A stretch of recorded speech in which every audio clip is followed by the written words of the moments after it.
Bonsoir à toutes et tous.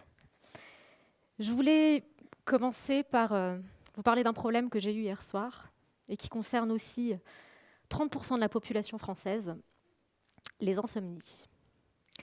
Je fais des insomnies depuis des années, j'ai quasi tout essayé, absolument rien ne fonctionne. Dans ces cas-là, j'ai juste une seule solution. Les reportages historiques. J'adore l'histoire, elle me passionne, elle me berce et parfois elle m'aide à m'endormir. Vous l'aurez compris, je ne suis pas venue pour vous parler de mes problèmes de sommeil ou de ma passion pour les reportages du service public, mais bien pour vous parler d'histoire, et en particulier de celle des femmes. Une histoire souvent méconnue, pour ne pas dire invisible, pour ne pas dire complètement cachée. Ce que j'ai ressenti lorsque j'ai découvert cette histoire, c'est de la trahison.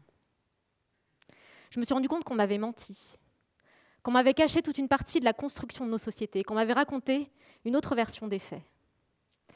Et je me suis rendu compte de l'impact que ces fausses croyances avaient sur les relations femmes-hommes. Pour illustrer mon propos, je vais prendre un exemple très populaire, qu'a priori tout le monde connaît. Jésus. Je sais, je touche à la religion, c'est un petit peu délicat, mais je tenais vraiment à prendre cet exemple vieux de 2000 ans pour vous montrer comment il conditionne encore la représentation qu'on a des femmes aujourd'hui. Je vais vous parler plus précisément de ce qu'on appelle le syndrome de la maman et la putain. Il y a deux femmes principales dans l'histoire de Jésus. La mère, Marie, vierge, évidemment, symbole de pureté et de dévotion, et la putain, Marie-Madeleine, pécheresse repentie, qui tournait un petit peu trop autour de Jésus. Deux femmes et deux types de femmes seulement. Et c'est ça le syndrome de la maman et la putain.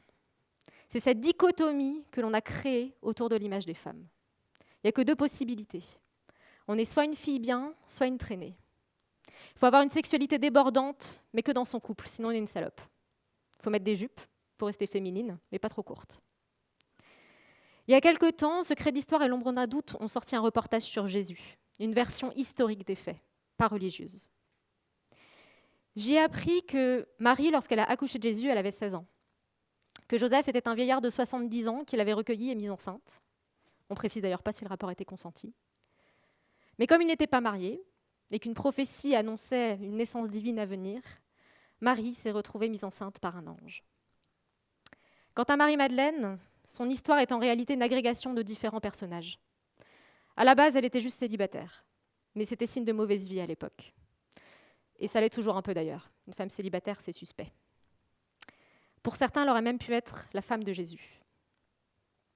Alors voilà comment une histoire, faussement racontée, il y a plus de 2000 ans, conditionne toujours l'image que l'on a des femmes. Et des exemples comme ça, il y en a plein. La Déclaration des droits de l'homme et du citoyen. On ne nous a jamais vraiment précisé que quand elle a été écrite, elle ne concernait que les hommes. Pas l'homme, soi-disant avec un grand H, pas les droits humains, comme il faudrait dire, juste les hommes. On ne nous a jamais parlé d'Olympe de Gouges, qui a été guillotinée pour avoir écrit la Déclaration de la femme et de la citoyenne. Le Code civil, qui est à la base de notre République encore aujourd'hui. On ne nous a jamais mentionné qu'il a été un immense retour en arrière pour les femmes qui ont été mises sous tutelle de leur mari et considérées comme mineures. C'est-à-dire qu'elles avaient autant de droits que des enfants. Le travail des femmes. Les femmes ont toujours travaillé, depuis la nuit des temps. Mais on nous a vendu ce modèle bourgeois du père providentiel qui ramène l'argent à la maison et qui subvient aux besoins de la famille. Ce que je veux vous montrer, c'est que ces inégalités que l'on croit naturelles, biologiques, au mon préféré venu de Mars et de Vénus, sont en réalité des constructions sociales millénaires et surtout des récits qui ont été racontés de manière biaisée. Ce n'est qu'une histoire de représentation, d'image, de discours, de ce que l'on raconte. Il aura fallu le travail incroyable d'historiennes comme Michel Perrault, Christine Barr, ou dans un autre registre Pénélope Bagieux ou Aude Goni-Goubert, pour réécrire l'histoire des femmes, les raconter autrement et les rendre visibles. Soyons critiques vis-à-vis de notre histoire. D'autant qu'on nous l'a appris quand nous étions enfants et on nous l'a appris comme des faits, comme on nous apprend que 1 + 1 font 2.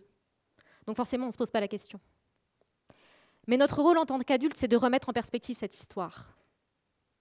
se rendre compte qu'elle a été écrite, racontée, interprétée avec un seul point de vue.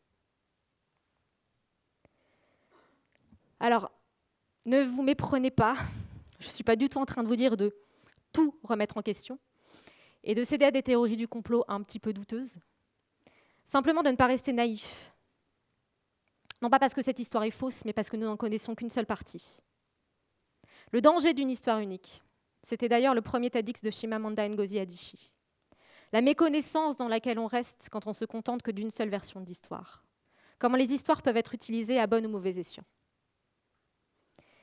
La question à se poser maintenant, c'est où sont celles dont on ne parle jamais? Et pourquoi est-ce qu'on n'en parle jamais? Est-ce que vous connaissez l'effet Mathilda? C'est un concept qui a été découvert par l'historienne Margaret Rossiter. L'effet Mathilda, c'est la minimisation, voire le déni quasi systémique de la contribution des femmes scientifiques à la recherche. Parce que leurs travaux sont quasi systématiquement réattribués à leurs collègues masculins. Rosalind Franklin, qui a pris la première photographie de l'ADN.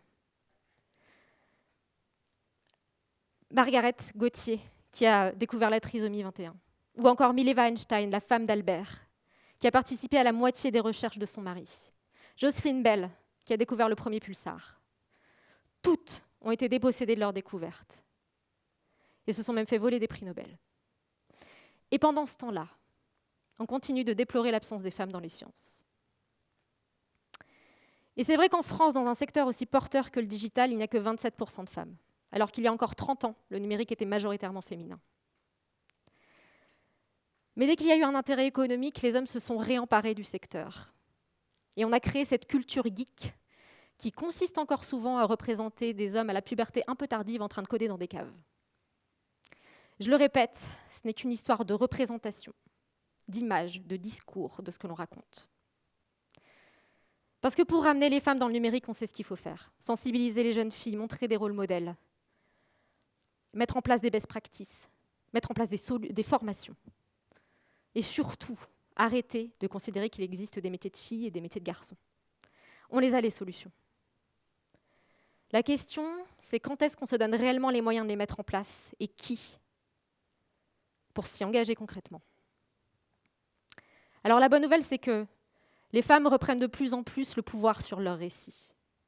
On compte encore très peu de réalisatrices de films, de romancières et d'écrivaines, mais elles ont de plus en plus d'outils entre leurs mains pour raconter leur version des faits. Encore faut-il qu'on les écoute et qu'on les croie. Regardons rapidement notre histoire contemporaine, celle qu'on est en train d'écrire et qu'on va laisser dans les livres. On n'a pas connu d'événements aussi majeurs que des guerres mondiales récemment, donc de quoi allons-nous parler? De terrorisme?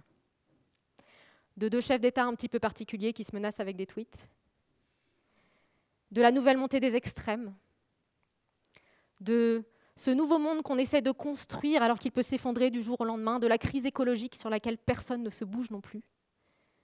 Et qu'est-ce qu'on va raconter des relations femmes-hommes? Nous sommes potentiellement à l'aube d'une 4e vague féministe. En réalité, on n'a jamais été si proche d'une vraie révolution sur ces sujets et en même temps si proche d'un immense retour en arrière. On est à l'aube de changements majeurs, avec en parallèle une montée des mouvements masculinistes de plus en plus puissants. Et c'est le sens de l'histoire. Dès qu'il y a des mouvements pour tirer dans le sens du progrès, il y en a forcément pour tirer dans l'autre sens. Mais si j'ai appris quelque chose sur l'histoire, c'est qu'elle est très, très loin d'être progressiste. Et en soi, c'est vrai. Regardez, on n'est même plus capable de savoir comment est-ce qu'on a construit les pyramides. Oui, il se passe quelque chose sur l'égalité, mais c'est extrêmement fragile. Projetons-nous d'ailleurs dans le futur qu'on est en train de dessiner. On est déjà en train de créer des intelligences artificielles racistes et sexistes.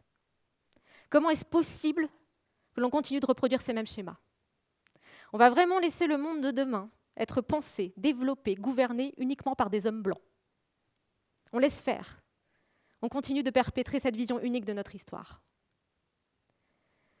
Ou est-ce qu'on prend la mesure de l'impact de nos choix et on agit pour commencer à créer un monde plus inclusif? Le futur s'écrit maintenant. Reste à savoir quel futur nous souhaitons et qui pour le construire. En écrivant ce TED, j'avais l'immense ambition de vous apporter de nouvelles solutions. Mais je me suis rendu compte que j'allais rien réinventer parce qu'en réalité, les solutions, elles existent déjà. Elles existent déjà, mais le sujet de l'égalité femmes-hommes est un sujet compliqué. Tout le monde a un avis sur la question. Tout le monde se sent concerné et surtout légitime à en débattre par le simple fait d'être une femme ou un homme, ou autre d'ailleurs. Mais ce qu'il faut réaliser, c'est que votre rapport à l'égalité femmes-hommes, il est conditionné par vos croyances, par votre histoire personnelle. Et ce qui conditionne encore les progrès de l'égalité femmes-hommes, ce qui fait qu'on n'arrive toujours pas à mettre en place ces solutions, c'est notre capacité à remettre en question ces croyances. Pour que les solutions marchent, il va falloir que chacun et chacune d'entre nous déconstruise ce qu'il croit être vrai. Nos représentations, nos images, ce qu'on nous a raconté. J'ai réalisé que mon rôle n'était pas de venir semer de nouvelles graines sur le terreau de l'égalité, mais plutôt d'arroser des plantes existantes et de vous proposer qu'on les fasse pousser ensemble. Pour cela, il va falloir sortir de nos individualités, de nos petites vérités. Regarder les faits tels qu'ils sont pour passer à l'action ensemble, au même niveau. Est-ce qu'on est prêt à renoncer à nos perceptions et à nos enjeux personnels, au nom de nos idéaux communs? Est-ce que vous êtes prêt à le faire? Avant de partir, je voulais quand même vous laisser avec une piste que je suis encore une fois allée chercher dans un reportage historique sur André Malraux. Et heureux hasard, il se trouve qu'on est dans une salle aujourd'hui qui porte son nom. Dans ce reportage, il évoquait déjà la perte de sens de nos sociétés modernes. Où va-t-on? Que fait-on? À quoi sert-on? Il pensait que notre monde était en fin de cycle, que le monde occidental allait vers une impasse, qu'il avait perdu le sens de son existence depuis qu'il avait tué ses croyances. Pour lui, une civilisation ne peut se passer de valeurs suprêmes et de spiritualité. Des valeurs suprêmes à notre société, moi j'en vois pourtant 3, écrites sur les frontons de chacune de nos écoles, de nos mairies, de nos monuments. Et l'une d'entre elles, c'est l'égalité. Et c'est une belle valeur en laquelle croire, non? Surtout en ce moment. Et si c'était cette histoire qu'on écrivait, cette empreinte qu'on pourrait laisser? Est-ce qu'on pourrait être la première génération qui fera aboutir l'égalité? Est-ce que le Stéphane Bern du futur racontera qu'en 2019, lors d'un TEDx à Lyon, 200 personnes ont osé se remettre en question et ont commencé une petite révolution intérieure sur ce qu'elles pensaient être vrai? Pour croire en demain et écrire son histoire, il va falloir accepter de remettre en question ce que l'on sait, accepter de ne pas tout savoir, prendre conscience qu'il manque une partie de notre passé et se réconcilier avec ce passé.